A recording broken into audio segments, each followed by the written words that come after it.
Morning dear friends. നമ്മൾ കഴിഞ്ഞ ക്ലാസ്സുകളിൽ ആസി ബ്രിഡ്ജ് ആൻഡേഴ്സൺസ് ബ്രിഡ്ജിനെ കുറിച്ചാണ് സംസാരിച്ചത്. ഇന്ന് നമ്മൾ കാണുന്നത് റൈലേ ബ്രിഡ്ജിൻ്റെ യൂസ് ചെയ്തിട്ട് എങ്ങനെ നമുക്ക് ഒരു സർക്യൂട്ടിലുള്ള സെൽഫ് ഇൻഡക്റ്റൻസ് നമുക്ക് കാൽക്കുലേറ്റ് ചെയ്യാമെന്നുള്ളതാണ് നമ്മൾ ഇവിടെ കാണുന്നത്.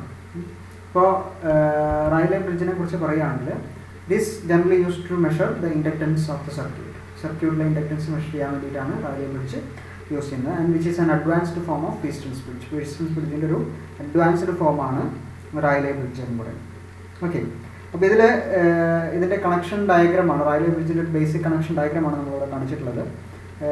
Here this is a DC voltage source. A, B, C, D is the four nodes of this circuit. P, Q, R, they are these resistances. Small r is a very small resistance which is connected in series with the inductance which is to be measured. Measure ചെയ്യാനുള്ള ഇൻഡക്റ്റൻസുമായി സീരീസിലായിട്ട് connect ചെയ്തിട്ടുള്ള resistance ആണ്. വളരെ ചെറിയൊരു value ആണത് small R എന്നുള്ളത്. And there is a key K3 which is used to short circuit this portion. This is a galvanometer which is used to study or observe the deflection. K2 and K1 are the keys. Okay, now we can explain this. The basic circuit diagram which is shown here, which is the same figure that we have seen just before this page. ഇവിടെ ഈ L എന്ന് പറയുന്ന കോയിലിൻ്റെ self inductance ആണ് നമുക്ക് measure ചെയ്യേണ്ടത്. നമ്മൾ പറഞ്ഞു ഇത് ഒരു സ്മോൾ റെസിസ്റ്റൻസ്, വളരെ ചെറിയൊരു വാല്യൂ ആണ്. ഇത് അബൌട്ട് കണ്ടോ, റെസിസ്റ്റൻസ് വാല്യൂ പറയുന്നത് 0.01 ohms ആണ്. That is A very small resistance. അതാണ് ഈ ഇൻഡക്ടറുമായിട്ട് സീരീസിൽ കണക്ട് ചെയ്തിട്ടുള്ളത്, ഈ കോയിലുമായിട്ട് സീരീസിൽ കണക്ട് ചെയ്തിട്ടുള്ളത്. Okay, and which is like an arm of Wheatstone's ബ്രിഡ്ജിൻ്റെ ഒരു ആമിൽ വരുന്നതായിട്ടാണ് ഇത് കാണിച്ചിട്ടുള്ളത്. ഓക്കെ, ഇനി ഇവിടെ PQR എന്ന് പറയുന്നത് നോൺ ഇൻഡക്റ്റീവ് റെസിസ്റ്റൻസുകളാണ്. ദാറ്റ് ഇസ് പ്യൂർ റെസിസ്റ്റൻസുകളായിട്ടാണ് നമ്മൾ PQ and R നമ്മൾ എടുക്കുന്നത്. ഓക്കെ, നമ്മളിവിടെ ചെയ്യുന്ന പ്രൊസീജിയർ കാണുക. Initially K3 is closed. K3 close ചെയ്ത് കഴിഞ്ഞാൽ കണക്ഷൻ എവിടെ ഡിയിൽ നിന്ന് ഈ റെസിസ്റ്റൻസ് വഴിയല്ല പോകുന്നത്. ബിക്കോസ് ഇത് കണക്ട് ചെയ്ത് കഴിഞ്ഞാൽ which is a short circuit like അല്ലേ. ഇതുപോലെ കറണ്ട് ഇതിലൂടെ ഫ്ലോ ചെയ്യും. This then goes through this inductor. അങ്ങനെയാണ് നമ്മൾ കറണ്ട് ഫ്ലോ ചെയ്യുക ഇഫ് K3 ഈസ് ക്ലോസ്ഡ്. അപ്പോൾ K3 ക്ലോസ് ചെയ്തിട്ട് ഈ കോയിലിലെ L എന്ന് പറയുന്ന ഇൻഡക്ടറിൻ്റെ ohmic resistance S of the inductance coil is alone included. L എന്ന് പറയുന്ന ഇൻഡക്റ്റൻസ് കോയിലിൻ്റെ suppose it is having resistance defect ഉണ്ടെങ്കിൽ ജനറലി ഓമിക് റെസിസ്റ്റൻസിനോട് തുല്യമായിട്ടൊരു പറയാറുണ്ട്. സോ L മാത്രമായിട്ട് വരുമ്പോൾ അവിടെയുള്ള ഓമിക് റെസിസ്റ്റൻസ് S ആണെന്ന് നമ്മൾ അസ്യൂം ചെയ്യാം. The ohmic resistance S of the inductance coil alone is included in the fourth arm. നമ്മൾ ഇവിടെ ഈ റെസിസ്റ്റൻസ് സ്മോൾ ആർ എന്ന് പറയുന്ന റെസിസ്റ്റൻസ് ഇല്ല. ഈ ഇൻഡക്ടറിന് കറസ്പോണ്ടിങ് ആയിട്ടുള്ള ഒരു സ്മോൾ ഇൻഡക്ടറിന് കറസ്പോണ്ടിങ് ആയിട്ടുള്ള ഒരു resistance S, let it B S, ആ റെസിസ്റ്റൻസ് ആണ് ഇവിടെ ഉള്ളത് എന്നാണ് നമ്മൾ എന്ത് ചെയ്യുന്നത്, അസ്യൂം ചെയ്യുന്നത്. P is made equal to Q. Pൻ്റെയും Qൻ്റെയും വാല്യൂ ഈക്വൽ ആയിട്ട് നമ്മൾ എടുക്കാം. ആറിൻ്റെ വാല്യൂ അഡ്ജസ്റ്റ് ചെയ്യാം. സോ ദാറ്റ് നമ്മൾ K2 എന്ന് പറയുന്ന കീ ക്ലോസ് ചെയ്ത് കഴിഞ്ഞാൽ ഇപ്പോൾ ഇവിടെ നമ്മൾ S എന്ന് പറയുന്ന ഒരു റെസിസ്റ്റൻസ് കണക്ട് ചെയ്ത ഇഫക്റ്റ് ആണ്. ഓക്കെ, ഈ ഇൻഡക്ടർ ഇവിടെ ഈ സ്മോൾ ആറിനും ഇൻഡക്ടറിനും പറയുന്ന S എന്ന് പറയുന്ന ഒരു ഓമിക് റെസിസ്റ്റൻസ് കണക്ട് ചെയ്ത ഇഫക്റ്റ് ആണുള്ളത്. Pയും Qയും ഈക്വൽ ആണ്. നമ്മൾ ഇനി എന്ത് ചെയ്യാണ്, ഈ കീ K2 നമ്മൾ ക്ലോസ് ചെയ്ത് കഴിഞ്ഞാൽ ശരിക്കും ഇതിലൂടെ ഒരു ഡിഫ്ലക്ഷൻ, ഗാൽവനോമീറ്റർ ഡിഫ്ലക്ഷൻ ഉണ്ടാവണം, കറണ്ട് ഫ്ലോ സംഭവിക്കണം അല്ലേ. അപ്പോൾ നമ്മൾ ഓൾറെഡി പറഞ്ഞിട്ടുണ്ട് ബാലൻസിങ് കണ്ടീഷൻ എന്ന് പറയുന്നത്. ബാലൻസിങ് കണ്ടീഷൻ എന്ന് പറയുന്നത് നമ്മൾ മുമ്പ് കുറഞ്ഞ ക്ലാസ്സുകളിലൊക്കെ പറഞ്ഞതാണ്. എന്തായാലും Bയും Dയും ഈക്വൽ പൊട്ടൻഷ്യലായി മാറിക്കഴിഞ്ഞാൽ there will be no current flow through this galvanometer, so that it will produce no deflection അല്ലേ. അപ്പോൾ ഗാൽവനോമീറ്ററിലെ ഡിഫ്ലക്ഷൻ 0 ആക്കാൻ വേണ്ടി നമ്മൾ എന്ത് ചെയ്യാണ്, ആറിൻ്റെ വാല്യൂ അഡ്ജസ്റ്റ് ചെയ്യുക. അതാണ് ഇവിടെ പറഞ്ഞിട്ടുള്ളത്. Then R is adjusted for no deflection in the BGയിൽ ഡിഫ്ലക്ഷൻ ഇല്ലാതിരിക്കാൻ ആറിൻ്റെ വാല്യൂ അഡ്ജസ്റ്റ് ചെയ്യുക by pressing the key K1. ഈ K1ഉം K2ഉം കണക്ട് ചെയ്ത് കഴിഞ്ഞാൽ K1 കണക്ട് ചെയ്യണം, എന്നാലേ നമുക്ക് സർക്യൂട്ട് ഇൻക്ലൂഡഡ് ആവും അല്ലേ, ക്ലോസ് സർക്യൂട്ട് ആവും. അപ്പോൾ K1ഉം K2ഉം കണക്ട് ചെയ്താൽ K3 ക്ലോസ്ഡ് ആണ്. അപ്പോഴാണ് നമ്മൾ പകരം എന്ത് പറഞ്ഞത്, ഇവിടെ ഇൻഇഫക്റ്റീവായിട്ട് ഈ ഇൻഡക്ടറിനും റെസിസ്റ്റൻസിനും ഇൻഇഫക്റ്റീവായിട്ടൊരു സിമ്പിൾ ഓമിക് റെസിസ്റ്റൻസ് എസിൻ്റെ ഇഫക്റ്റ് ആണുള്ളത് എന്ന് പറയും. ഇവിടെ പിയും ക്യൂവും ഈക്വൽ ആക്കിയിട്ട് എടുത്തു. ഇവിടെ എസ് എന്ന് പറയുന്ന റെസിസ്റ്റൻസ് ഉണ്ടെന്ന് ആസ്യൂം ചെയ്യുന്നു. K1 കണക്ട് ചെയ്തു, K2 കണക്ട് ചെയ്തു. അങ്ങനെ വന്നു കഴിഞ്ഞാൽ ശരിക്കും ബി ജിയിൽ ഡിഫ്ലക്ഷൻ ഉണ്ടാവേണ്ടതാണ്. പക്ഷേ ആ ബി ജിയിലെ ഡിഫ്ലക്ഷൻ ഇല്ലാതെ ആക്കാൻ വേണ്ടിയിട്ട് എന്ത് ചെയ്യാണ്, നമ്മൾ R എന്ന് പറയുന്ന റെസിസ്റ്റൻസിൻ്റെ വാല്യൂ അഡ്ജസ്റ്റ് ചെയ്തിട്ട് ബി ജിയിലെ ഡിഫ്ലക്ഷൻ നമ്മൾ ഡിഫ്ലക്ഷനാക്കി മാറ്റി.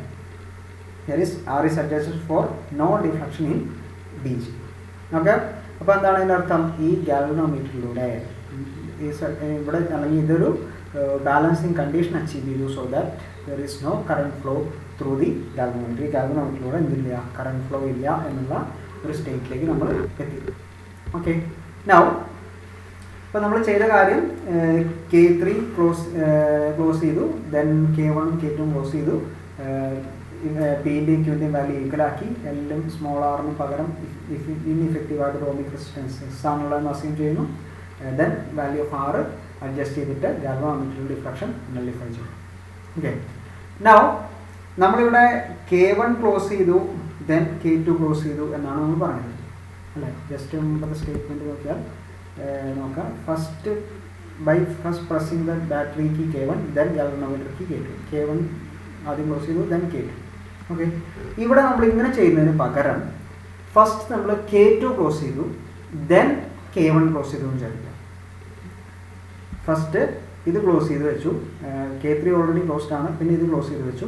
അതിനുശേഷമാണ് ഈ കീ ക്ലോസ് ചെയ്യുന്നതെങ്കിൽ നമുക്ക് എന്ത് സംഭവിക്കും? ഈ ഗാൽവനോമീറ്ററിൽ ഒരു ഡിഫ്ലക്ഷൻ കാണാം. നമ്മൾ നേരത്തെ പറഞ്ഞത് K3 ക്ലോസ്ഡ് ആണ്, then K1, then K2. K3 K1 K2 ആ ഓർഡറിലാണ് നമ്മൾ നേരത്തെ എടുത്തത്. അപ്പോൾ നമ്മൾ ഗാൽവനോമീറ്ററിലെ ഡിഫ്ലക്ഷൻ 0 ആക്കി വെച്ചു. എന്നിട്ട് നമ്മൾ വീണ്ടും ഇതെല്ലാം ഓപ്പൺ ചെയ്തു, K3 ക്ലോസ് ചെയ്തു, K2 ക്ലോസ് ചെയ്തു, എന്നിട്ട് K1 ക്ലോസ് ചെയ്തു. അങ്ങനെ വരുമ്പോൾ ഗാൽവനോമീറ്ററിലൊരു ഡിഫ്ലക്ഷൻ ഉണ്ടാവും. ഈ ഗാൽവനോമീറ്ററിലൊരു ഡിഫ്ലക്ഷൻ ഉണ്ടാവാനുള്ള കാരണം എന്താണ്? നമ്മൾ ഫസ്റ്റ് K2 ആണ് ക്ലോസ് ചെയ്തത്, പിന്നെ K1 ക്ലോസ് ചെയ്യുമ്പോൾ ഈ സർക്യൂട്ടിലൂടെ കറണ്ട് ഫ്ലോ ചെയ്യുന്നുണ്ട് അല്ലേ? അപ്പോൾ there is a growth of current through this inductor. ഇൻഡക്ടറിലൂടെ ഗ്രോത്ത് ഓഫ് കറണ്ട് അല്ലെങ്കിൽ ഇൻഡക്ടറിലൂടെ കറണ്ട് ഇൻക്രീസ് ചെയ്യാം. അപ്പോൾ നമ്മൾ Faraday's law of electromagnetic induction പഠിച്ചു. കറണ്ട് ഇൻക്രീസ് ചെയ്തിട്ടുണ്ടെങ്കിൽ മാഗ്നറ്റിക് ഫ്ലക്സ് വേരി ചെയ്യും. മാഗ്നറ്റിക് ഫ്ലക്സ് വേരി ചെയ്യുന്നുണ്ടെങ്കിൽ ആ സർക്യൂട്ടിലൊരു ഇൻഡ്യൂസ്ഡ് EMF ഉണ്ടാവും അല്ലേ? അപ്പോൾ ആ ഇൻഡ്യൂസ്ഡ് EMFൻ്റെ വാല്യൂ ഒരു എക്സ്ട്രാ EMF ആണ്. നേരത്തെ ഉള്ളത് കൂടാതെ വരുന്ന ഒരു എക്സ്ട്രാ EMF ആണ് നമുക്കിവിടെ ഉണ്ടാകും. നമ്മൾ നേരത്തെ ചെയ്തതിൽ ഉള്ള വ്യത്യാസം നമ്മൾ പ്രത്യേകം ശ്രദ്ധിക്കണം. ആദ്യം K1 ക്ലോസ് ചെയ്തിട്ട് K2 ക്ലോസ് ചെയ്ത സമയത്ത് നൾ ഡിഫ്ലക്ഷനാണ്. പക്ഷേ K2 ക്ലോസ് ചെയ്തിട്ടാണ് K1 ക്ലോസ് ചെയ്യുന്നതെങ്കിൽ ഒരു എക്സ്ട്രാ EMF ഇവിടെ ഉണ്ടാകുന്നുണ്ട്. That is due to the Faraday's law of electromagnetic induction. And that is നമുക്കറിയാം ഇൻഡ്യൂസ്ഡ് EMFൻ്റെ എക്സ്പ്രഷൻ L/dI/dt ആണെന്ന് അറിയാം അല്ലേ? അപ്പോൾ ഈ L/dI/dt എന്ന് പറയുന്ന ഒരു EMF അഡീഷണൽ EMF ഉണ്ടാകുന്നുണ്ട് അല്ലേ? അപ്പോൾ ഈ അഡീഷണൽ EMF വന്നു കഴിഞ്ഞാൽ ഇവിടെ ബിയും ഡിയും ഈക്വൽ പൊട്ടൻഷ്യൽ അല്ലാണ്ടാവും. അപ്പോൾ അതുകൊണ്ടാണ് എന്ത് സംഭവിക്കുന്നത്? ഈ ഗാൽവനോമീറ്ററിലൊരു ഡിഫ്ലക്ഷൻ ഒബ്സർവ് ചെയ്യുന്നുണ്ട്. അപ്പോൾ അവർ പറഞ്ഞ കാര്യം ഇതാണ്. ഫസ്റ്റ് K2 ക്ലോസ് ചെയ്യുക, ദെൻ K1 ക്ലോസ് ചെയ്താൽ there is A throw which is observed, which is θ1, which is observed in a galvanometer. ഗാൽവനോമീറ്ററിൽ θ1 എന്ന് പറയുന്ന ഒരു ഡിഫ്ലക്ഷൻ നമുക്ക് കാണാൻ സാധിക്കും. അതിന് കാരണം ഈ K2 ക്ലോസ് ചെയ്ത് K1 ക്ലോസ് ചെയ്യുമ്പോൾ there is a growth of charge through the inductor. അപ്പോൾ ഒരു മാഗ്നറ്റിക് ഫ്ലക്സിന് ഒരു വേരിയേഷൻ സംഭവിക്കുന്നുണ്ട്. ആ മാഗ്നറ്റിക് ഫ്ലക്സിന് വേരിയേഷൻ ഉള്ളതുകൊണ്ട് തന്നെ ഒരു ഇൻഡ്യൂസ്ഡ് EMF ഉണ്ടാകുന്നുണ്ട്, which is an additional EMF. നമ്മൾ നേരത്തെ കൂടാതെ വരുന്ന ഒരു അഡീഷണൽ EMF ആണ്. ആ അഡീഷണൽ EMF കൊണ്ടാണ് എന്ത് സംഭവിക്കുന്നത്? ഈ കോയിലിൽ ഈ ഗാൽവനോമീറ്ററിൽ ഒരു ഡിഫ്ലക്ഷൻ നമ്മൾ കാണുന്നത്. And that deflection is given by θ. Okay, അപ്പോൾ നമുക്ക് if G is the galvanometer റെസിസ്റ്റൻസിൻ്റെ വാല്യൂ G ആണെന്ന് മനസ്സിലാക്കുക. ഗാൽവനോമീറ്റർ ഏത് സർക്യൂട്ട് ഏത് കമ്പോണൻറ്റ് കണക്ട് ചെയ്താലും അതിൻ്റെ കറസ്പോണ്ടിങ് ആയിട്ട് ഒരു റെസിസ്റ്റൻസ് ഉണ്ടാവും. Let it be capital G. Then current through it due to induced EMF. ഇത് അപ്പോൾ അതിലൂടെ ഉണ്ടാവുന്ന കറണ്ട് ഫ്ലോ എന്താണെന്നാണ് നമ്മൾ ഫസ്റ്റ് കാൽക്കുലേറ്റ് ചെയ്യുന്നത്. Let it be I'. നമുക്കറിയാം കറണ്ട് എന്ന് പറഞ്ഞാൽ വോൾട്ടേജ് ബൈ റെസിസ്റ്റൻസ് ആണ്. പിന്നെ സർക്യൂട്ടിൽ നമുക്ക് ഈ ഗാൽവനോമീറ്റർ റെസിസ്റ്റൻസും അല്ലെങ്കിൽ ഈ ഇൻഡക്ടർ മാത്രമല്ല, വേറെ കുറേ കമ്പോണൻസ് ഉണ്ട് അല്ലേ? അപ്പോൾ അതുകൊണ്ട് തന്നെ ഇവയുടെയൊക്കെ ഒരു കോൺട്രിബ്യൂഷൻ അതിൽ ഉണ്ടാവുന്നുണ്ട്. സോ അതുകൊണ്ടാണ് നമ്മുടെ I' is equal to voltage ഇവിടെ അല്ലെങ്കിൽ EMF എന്ന് പറയുന്നത് എന്താ? L/dI/dt divide by resistance. Resistance എന്ന് പറഞ്ഞാൽ ഗാൽവനോമീറ്ററിലൂടെയാണ് ഫ്ലോ ചെയ്യുന്നതെങ്കിൽ ഗാൽവനോമീറ്ററിൻ്റെ റെസിസ്റ്റൻസ് G. പിന്നെ ഇവിടെ അഡീഷണൽ ആയിട്ട് കെ എന്ന് പറയുന്ന ടേം വരുന്നുണ്ട്, which is the relative resistance in the circuit. വേറെ കുറേ റെസിസ്റ്റൻസുകൾ അതിലുണ്ട് അല്ലേ, അതുകൊണ്ടുണ്ടാകുന്ന ഒരു റിലേറ്റീവ് റെസിസ്റ്റൻസുകൾ കൊണ്ടുണ്ടാകുന്ന ഒരു കോൺസ്റ്റൻ്റ് ആണ് കെ എന്ന് പറയുന്നത്. Okay, I dash is equal to small k into L by G into di by dt എന്നാണ് നമുക്ക് കിട്ടുന്നത്. Okay, L di by dt എന്ന് പറഞ്ഞു കഴിഞ്ഞാൽ EMF ആണ്, G എന്ന് പറയുന്നത് ഗാൽവാനോമീറ്റർ റെസിസ്റ്റൻസ് ആണ്, K എന്ന് പറയുന്നത് ഒരു കോൺസ്റ്റൻ്റ് ആണ്. which is rise due to the relative resistance in the circuit. Okay, അപ്പോൾ നമുക്ക് I dash is equal to എന്ന് പറഞ്ഞ ഒരു റിലേഷൻ കിട്ടി. അപ്പോൾ I dash amount of current ആണ് ഈ കോയിലിലൂടെ ഫ്ലോ ചെയ്യുന്നതെങ്കിൽ, ഈ കോയിലിലൂടെയല്ല, ഈ ഗാൽവാനോമീറ്ററിലൂടെ I dash എന്നുള്ള കറണ്ടാണ് ഫ്ലോ ചെയ്യുന്നതെങ്കിൽ what is the total charge, ഈ സർക്യൂട്ടിലൂടെ ഫ്ലോ ചെയ്യുന്ന ടോട്ടൽ ചാർജ് എന്താണെന്നാണ് നമ്മൾ നെക്സ്റ്റ് കാൽക്കുലേറ്റ് ചെയ്യുന്നത്. നമ്മൾ ഡിഫ്ലക്ഷൻ എന്ന് പറഞ്ഞാൽ ഇപ്പോൾ ചാർജിൻ്റെ ടേംസിലാണ് നമ്മൾ നിങ്ങൾ മുമ്പ് പഠിച്ച ട്രാൻസിയൻറ്റ് കറൻസിലൊക്കെ നോക്കി നമുക്ക് കാണാം. അപ്പോൾ charge, total charge passing through the ഗാൽവാനോമീറ്ററിൽ ഫ്ലോ ചെയ്യുന്ന ടോട്ടൽ ചാർജ് എത്രയാണെന്നുള്ളതാണ് നമുക്ക് കിട്ടേണ്ടത്. നമുക്ക് അറിയാം കറണ്ട് is equal to dq by dt, rate of change of അല്ലെങ്കിൽ rate of flow of charge ആണ്. So charge can be find by integrating current അല്ലേ. അപ്പോൾ Q ആണ് total charge, which is equal to integral 0 to I0. I0 എന്ന് പറയുന്നതാണ് കറണ്ടിൻ്റെ maximum value, ഈ ഇതിലൂടെ വരുന്ന മാക്സിമം വാല്യൂ. അപ്പോൾ 0 എന്ന് പറയുന്ന മിനിമമാണ്, ഇതിൻ്റെ സ്റ്റഡി മാക്സിമം വാല്യൂ I0 ആണെങ്കിൽ ഇൻ്റഗ്രേഷൻ ലിമിറ്റ് 0 മുതൽ I0 വരെയാണ് വരുന്നത്. I dash dt, current into time അല്ലേ. I equal to dq by dt ആണ്. അപ്പോൾ Q is equal to dq is equal to I dash dt എന്ന് പറയും. Q is equal to integral 0 to I0 I dash dt എന്ന് പറയും. Okay, now substitute for I dash substitute ചെയ്യാം. I ഡാഷിൻ്റെ value എന്താ വരുന്നത്, KL by G into di by dt into dt എന്ന് പറയും അല്ലേ. അപ്പോൾ K എന്ന് പറയുന്നത് കോൺസ്റ്റൻ്റ് ആണെന്ന് പറഞ്ഞു, L എന്ന് പറഞ്ഞാൽ സെൽഫ് ഇൻഡക്റ്റൻസ് ആണ്, ഒരു കോൺസ്റ്റൻ്റ് ആണ്, G എന്ന് പറയുന്നത് ഗാൽവാനോമീറ്ററിൻ്റെ റെസിസ്റ്റൻസ് ആണ്, അതും കോൺസ്റ്റൻ്റ് ആണ്. And they are all independent of time അല്ലേ. പിന്നെ വരിക integral 0 to I0 di by dt into dt. അപ്പോൾ dt എന്ത് ചെയ്യാം, നമുക്ക് ക്യാൻസൽ ചെയ്യാം. diയുടെ ഇൻ്റഗ്രലിൽ I എന്ന് വരും, ലിമിറ്റ് കൊടുത്താൽ upper limit minus lower limit, that is I0 minus 0 എന്ന് വരും. അപ്പോൾ KL by G into I0 എന്നുള്ളതാണ് എന്ത് കിട്ടുന്നത്, Q എന്ന് പറയുന്ന കറണ്ട് കിട്ടുന്നത്, സോറി Q എന്ന് പറയുന്ന ചാർജ് കിട്ടും. Okay, now if θ1 be the first throw of the galvanometer, ഗാൽവാനോമീറ്ററിൽ വരുന്ന ഫസ്റ്റ് ഡിഫ്ലക്ഷൻ θ1 ആണെന്ന് വിചാരിക്കുക. ഡിഫ്ലക്ഷൻ നമുക്ക് പല എഫക്റ്റുകളോട് പറയാൻ ചെയ്യുന്നത്, ഫസ്റ്റ് ഡിഫ്ലക്ഷൻ θ1 ആണെന്ന് അസ്യൂം ചെയ്യണം. ദെൻ നമ്മൾ ട്രാൻസിയൻറ്റ് കറണ്ട് എന്ന് പറഞ്ഞ ചാപ്റ്ററിന് കിട്ടിയിട്ടുള്ള അല്ലെങ്കിൽ പഠിച്ചിട്ടുള്ള റിലേഷനാണ് Q is equal to K θ1 into 1 plus lambda by 2. Lambda എന്ന് പറയുന്ന ലോഗരിതമിക് ഡിക്രിമെൻ്റ് ആണെന്നൊക്കെ നമ്മൾ പഠിച്ചിട്ടുണ്ട്. Q is equal to K into capital K ആണ് ഇവിടെ ശ്രദ്ധിക്കുക. I ഡാഷിൽ വരുന്നത് സ്മോൾ k ആണ്, ഇവിടെ ക്യാപിറ്റൽ K ആണ് കേട്ടോ. Qയിൽ വരുന്നത് ക്യാപിറ്റൽ K ആണ്. K θ1 into 1 plus lambda by 2 എന്ന് കിട്ടി. ഓക്കെ, ഇനി Q is equal to small kl by G into I0 എന്ന് പറയുന്ന റിലേഷൻ ഉണ്ട്. ഇക്വേഷൻ നമ്പർ 1 അതാണ്, ഇക്വേഷൻ നമ്പർ 2 ഇതാണ് അല്ലേ. അപ്പോൾ Qന് പകരം നമുക്ക് എന്ത് കൊടുക്കാം, small kl by G into I0 left hand സൈഡിൽ വന്നു, K θ1 into 1 plus lambda by 2 എന്ന് റൈറ്റ് ഹാൻഡ് സൈഡിൽ വന്നു. ഓക്കെ, K എന്ന് പറഞ്ഞാൽ നമ്മൾ അതും ട്രാൻസിയൻറ്റ് കറണ്ട് എന്ന് പറയുന്ന ചാപ്റ്ററിൽ നമ്മൾ മുമ്പ് ഡിസ്കസ് ചെയ്തതിൻ്റെ അതിൻ്റെ വീഡിയോസൊക്കെ മുമ്പുണ്ടാവും. K is equal to T by 2 pi into C by NBA into that is capital K θ1 into 1 plus lambda by 2 എന്നുള്ള ഫോമിലേക്ക് നമുക്ക് റിലേഷൻ കിട്ടും. അപ്പോൾ നമ്മളിവിടെ ചെയ്ത ആ relation small kl by G into I0 എന്ന് പറയുന്നത് that is equal to T by 2 pi into C by NBA into θ1 into 1 plus lambda by 2 എന്ന് പറയുന്ന റിലേഷനാണ് നമുക്കിപ്പോൾ കിട്ടിയത്. അപ്പോൾ ഇവിടെ നമ്മൾ ചെയ്തത് ഫസ്റ്റ് K3 ഓൾറെഡി ക്ലോസ്ഡ് ആണ്, ദെൻ K2 ക്ലോസ് ചെയ്യുക, ദെൻ K1 ക്ലോസ് ചെയ്യുക. അപ്പോഴാണ് നമുക്ക് ഈ അഡീഷണൽ EMF ഇൻഡ്യൂസ്ഡ് EMF ഒക്കെ അതിൽ വരുന്നതും ബാലൻസിങ് കണ്ടീഷൻ ചെറിയ ചേഞ്ച് വരുന്നതും ഗാൽവാനോമീറ്ററിലൂടെ കറണ്ട് ഫ്ലോ ചെയ്യുന്നതും ഒക്കെ നമുക്ക് കിട്ടും. അപ്പോൾ അതിലൂടെ ഫ്ലോ ചെയ്യുന്ന കറണ്ടിൻ്റെ ബേസിസ് അല്ലെങ്കിൽ ചാർജിൻ്റെ എക്സ്പ്രഷനാണ്. കറണ്ട് ഫ്ലോ ചെയ്ത് കഴിഞ്ഞാൽ ഗാൽവാനോമീറ്ററിലൂടെ ഒരു ചാർജ് ഫ്ലോ സംഭവിക്കുന്നുണ്ടെങ്കിൽ ഗാൽവാനോമീറ്ററിലൂടെ ഡിഫ്ലക്ഷൻ കിട്ടും. അപ്പോൾ അതിനെ ബേസ് ചെയ്തിട്ടുള്ള എക്സ്പ്രഷനാണ് നമ്മൾ കണ്ടുപിടിച്ചത്. ഓക്കെ, നെക്സ്റ്റ് നമുക്ക് ഈ എക്സ്പ്രഷനിൽ നിന്ന് നമുക്ക് വേണ്ടത്, നമ്മുടെ എയിം എന്ന് പറയുന്നത് നമുക്ക് സെൽഫ് ഇൻഡക്റ്റൻസ് സെല്ല് കാൽക്കുലേറ്റ് ചെയ്യാൻ വേണ്ടത്. അപ്പോൾ അതിലുള്ള കോൺസ്റ്റൻറ്റ് K പോകണം, I0 എന്ന് പോകണം അല്ലേ. അപ്പോൾ എല്ലാം നമുക്ക് ലെഫ്റ്റ് സൈഡിൽ നമുക്ക് എല്ലാം വേണം.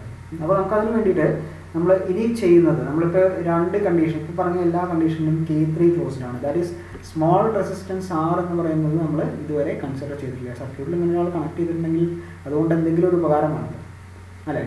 അപ്പോൾ നമ്മൾ ചെയ്യുന്നത് എല്ലാ കീകളും ഓപ്പൺ ആണ്. K1 K2 K3 ഒക്കെ ഓപ്പൺ ആണ്. ഇപ്പോൾ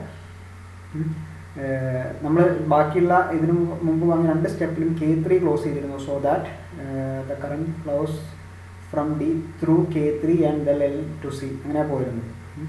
ആറിലൂടെ കറണ്ട് ഒന്നും ഫ്ലോ ചെയ്തിരുന്നില്ല അല്ലേ. അപ്പോൾ ഇനി നമ്മൾ ചെയ്യുന്നത് K3 ഓപ്പൺ ആയിട്ട് തന്നെ വെക്കുകയാണ്. ദാറ്റ് മീൻസ് ഇത് ഓപ്പൺ സർക്യൂട്ടാണ്. ദാറ്റ് മീൻസ് ഇതിലൂടെ എന്തില്ല, കറണ്ട് ഫ്ലോ ചെയ്യില്ല. ഫ്ലോ ചെയ്യുന്നത് ഇതിലൂടെ മാത്രമാണ്. ഈ സ്മോൾ റെസിസ്റ്റൻസ് ആറിലൂടെ പോയിട്ട് ഇൻഡക്ടറിലൂടെ പോയിട്ടാണ് സി എന്ന് പറയുന്ന ടെർമിനലിലേക്ക് എത്തുക. അല്ലെങ്കിൽ തിരിച്ചാണെങ്കിലും വരും. ഓക്കെ, നൗ അപ്പോൾ K3 ഓപ്പൺ ആണ്. അപ്പോൾ സ്മോൾ ആർ എന്ന് പറയുന്ന റെസിസ്റ്റൻസ് ഇത് സർക്യൂട്ടിൽ ഇൻക്ലൂഡഡ് ആണ്. ഓക്കെ, ആറിൻ്റെ വാല്യൂ വളരെ കുറവായതുകൊണ്ട് നമ്മൾ പറഞ്ഞു ആറിൻ്റെ വാല്യൂ ഓൾമോസ്റ്റ് 0.01 ഓംസ് ഒക്കെയാണ് നമ്മൾ എടുക്കുന്നത്. വളരെ ചെറിയൊരു വാല്യൂ ആണ് ആറിൻ്റെ വാല്യൂ. അപ്പോൾ അതുകൊണ്ട് തന്നെ അത് കറണ്ടിനെ does not effect the current. Maximum steady state വാല്യൂവിനെ ഇത് ഇഫക്റ്റ് ചെയ്യുന്നത്. ദാറ്റ് ഈസ് ഓൾമോസ്റ്റ് I0 തന്നെയാണ് നമുക്ക് കിട്ടുന്നത്. പക്ഷേ ഈ ചെറിയൊരു വാല്യൂ ആണെങ്കിൽ പോലും it will produce an EMF, ഒരു അഡീഷണൽ EMF എന്തായാലും ഉണ്ടാകും. നമ്മൾ EMFനെ ബേസ് ചെയ്തിട്ടാണ് നമ്മൾ ഇക്വിപൊട്ടൻഷ്യൽ സർഫസ് വന്നതും ഒക്കെ വന്നത് അല്ലേ. പക്ഷേ ഈ സ്മോൾ ആർ ഇൻക്ലൂഡഡ് ചെയ്ത് കഴിഞ്ഞാൽ വളരെ ചെറിയൊരു വാല്യൂ ആണെങ്കിൽ പോലും ദർ ഈസ് ആറിൻ്റെ വാല്യൂ വളരെ ചെറുതാണെങ്കിൽ പോലും there is A small EMF അല്ലേ. There is N additional EMF. ഈ ഒരു അഡീഷണൽ EMF വന്നു കഴിഞ്ഞാൽ നമ്മൾ നേരത്തെ സ്റ്റഡി സ്റ്റേറ്റ് ആക്കി വെച്ചതാണ്. ആറും എല്ലും ഒക്കെ എടുത്ത് പകരം ഒരു സിമ്പിൾ S ആക്കി മാറ്റിയിട്ട് നമ്മൾ സ്റ്റഡി സ്റ്റേറ്റ് കണ്ടീഷനൊക്കെ ആക്കി വെച്ചതായിരുന്നു അല്ലേ. പക്ഷേ ഈ ചെറിയൊരു ആറിൻ്റെ വാല്യൂ വളരെ ചെറുതാണെങ്കിൽ പോലും എന്ത് സംഭവിക്കുന്നുണ്ട്, അവിടെ ഒരു അഡീഷണൽ EMF വരുന്നുണ്ട്. ചെറിയൊരു വാല്യൂ ആണെങ്കിൽ പോലും ഒരു അഡീഷണൽ EMF വന്നു കഴിഞ്ഞാൽ there will be A equipotential എന്ന് പറയുന്ന കണ്ടീഷൻ മാറും അല്ലേ. ബിയും ഡിയും ഇക്വിപൊട്ടൻഷ്യൽ അല്ലാണ്ടാവും. അപ്പോൾ ഈ സ്മോൾ ആർ ഇൻക്ലൂഡ് ചെയ്തിട്ടുണ്ടെങ്കിൽ it will produce an additional EMF അല്ലേ. ഈ അഡീഷണൽ EMF വന്നു കഴിഞ്ഞാൽ ആ EMFനോട് കറസ്പോണ്ടിങ് ആയിട്ട് എന്ത് ചെയ്യുന്നുണ്ട്, സർക്യൂട്ടിലൊരു കറണ്ട് ഫ്ലോ ഉണ്ടാവും അല്ലെങ്കിൽ ഒരു ഗാൽവനോമീറ്ററിലൂടെ ഒരു കറണ്ട് ഫ്ലോ ഉണ്ടാവും അല്ലേ. ദാറ്റ് ഈസ് ഗിവൺ ബൈ നേരത്തെ പോലെ തന്നെ വോൾട്ടേജ്. നമുക്ക് I0 എന്ന് പറയുന്ന കറണ്ടാണ് ഫ്ലോ ചെയ്യുന്നതെങ്കിൽ സ്മോൾ ആർ ആണ് റെസിസ്റ്റൻസെങ്കിൽ I0 R ആണ് എന്ത് പറയുന്നത് EMF വരുന്നത്.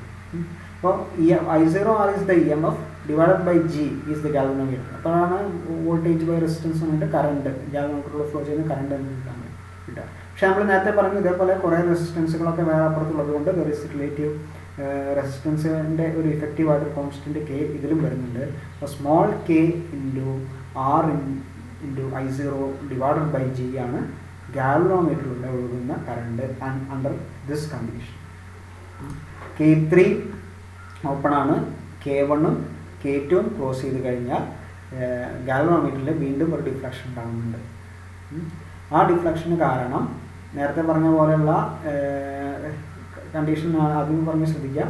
K3 K1 K2 നമ്മൾ K2 ആദ്യം ക്ലോസ് ചെയ്ത് K1 ക്ലോസ് ചെയ്തപ്പോഴാണ് മുമ്പ് പറഞ്ഞ ഈ സ്റ്റെപ്പുകളൊക്കെ വന്നത് അല്ലേ. ഇവിടെ നമ്മൾ K1 തന്നെയാണ് ആദ്യം ക്ലോസ് ചെയ്യുന്നത്, ദെൻ K2 ആണ് ക്ലോസ് ചെയ്യുന്നത്. പക്ഷേ എന്നാൽ പോലും ഇവിടെ R എന്ന് പറയുന്ന ഒരു റെസിസ്റ്റൻസ് അഡീഷണൽ വരുന്നത് കൊണ്ട് ഒരു ചെറിയ അഡീഷണൽ EMF വരുന്നുണ്ട്. ആ അഡീഷണൽ EMF കൊണ്ട് തന്നെ ബാലൻസിങ് കണ്ടീഷൻ വയലേറ്റ് ചെയ്യപ്പെടുന്നുണ്ട്. സോ ഗാൽവനോമീറ്ററിലൂടെ ഒരു കറണ്ട് ഫ്ലോ സംഭവിക്കുന്നുണ്ട്. And that is KR by G into I0. ആ കറണ്ടാണ് KR by G into I0. Okay, അപ്പോൾ ഇതിന് കറസ്പോണ്ടിങ് ആയിട്ട് ഇപ്പോൾ ഈ ഒരു കറണ്ട് ഫ്ലോയ്ക്ക് കറസ്പോണ്ടിങ് ആയിട്ട് ഒരു ഡിഫ്ലക്ഷൻ എന്തായാലും ഗാൽവനോമീറ്റർ ഉണ്ടാവും. Let it B 5. The study deflection 5 is the galvanometer deflection. ഈ additional EMF is due to the incorporation of this small resistance is given by the value 5. അപ്പോൾ KR by G into I0 എന്ന് പറയുന്നതാണ് എന്ത് പുതിയ current അല്ലേ. KR by G into I0. I0 എന്ന് പറയുന്നത് potential by G എന്ന് പറയുമ്പോൾ റെസിസ്റ്റൻസ്. അപ്പോൾ EMF ബൈ റെസിസ്റ്റൻസ് എന്ന് പറഞ്ഞാൽ കറണ്ടാണ്. അപ്പോൾ ദാറ്റ് ഈസ് നമ്മൾ ഇതേപോലെ ട്രാൻസിഷൻ കറണ്ടിൽ കണ്ട റിലേഷനാണ്. കറണ്ടിന് കറസ്പോണ്ടിങ് ആയിട്ടുള്ള റിലേഷൻ എഴുതുമ്പോൾ C/NBA ഇൻറ്റു ഡിഫ്ലക്ഷൻ. 5 ആണ് ഡിഫ്ലക്ഷൻ. C/NBA into 5. C എന്ന് പറയുന്നത് കപ്പിൾ ആണ്. B magnetic field, A area, in number of turns തുടങ്ങിയുള്ള കാര്യങ്ങളൊക്കെ നമ്മൾ നമുക്ക് കണ്ടതാണ്. അപ്പോൾ KR by G into I0 is equal to C/NBA 5 net. C/NBA is the ballistic reduction factor. ഗാൽവനോമീറ്ററിൻ്റെ റിഡക്ഷൻ ഫാക്ടറാണ് C/NBA.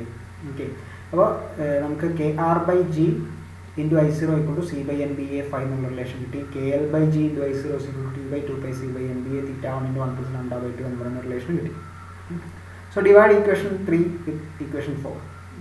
അപ്പോൾ ഈ ഇക്വേഷനെ ഈ ഇക്വേഷനോട് ഡിവൈഡ് ചെയ്യണം. അപ്പോൾ സ്മോൾ കെ രണ്ടിലുണ്ട് ക്യാൻസൽ ചെയ്യും, G രണ്ടിലുണ്ട് ക്യാൻസൽ ചെയ്യും, I0 രണ്ടിലുണ്ട് ക്യാൻസൽ ചെയ്യും. ബാക്കി ഇവിടെ എന്താണ്, ഇതിലെല്ലാണ് ന്യൂമറേറ്ററിലുള്ളത്, ഇതിൽ ആറാണ്. അപ്പോൾ L by R എന്നുള്ളത് ആണ് ലെഫ്റ്റ് ഹാൻഡ് സൈഡിൽ വരിക. ഓക്കെ, T by 2 pi ഇല്ല, അപ്പോൾ T by 2 pi വരും. C by NBA രണ്ടിലുണ്ട് ക്യാൻസൽ ചെയ്യും, theta 1 by 5 into 1 plus lambda by 2 ഉണ്ട്. L by R into T by equal to L by R is equal to T by 2 pi into theta 1 by 5 into 1 plus lambda by 2. From this self-inducting cell is equal to എന്താ വരിക, RT by 2 pi into theta 1 by 5 into 1 plus lambda by 2. So this is the expression for self-inductance during or using Rayleigh bridge. അപ്പോൾ Rayleigh bridge വെച്ചിട്ട് നമുക്ക് self-inductance calculate ചെയ്യുന്ന പ്രൊസീജിയറാണ് നമ്മൾ പറഞ്ഞത്. ഇവിടെ in terms of deflections, ഗാൽവനോമീറ്ററിൽ ഒബ്സർവ് ചെയ്യുന്ന ഡിഫ്ലക്ഷൻ്റെ ടേംസിലാണ് നമുക്ക് ഈ എക്സ്പ്രഷൻ കിട്ടുന്നത്. Okay, so this is the Rayleigh bridge. Okay, thank you.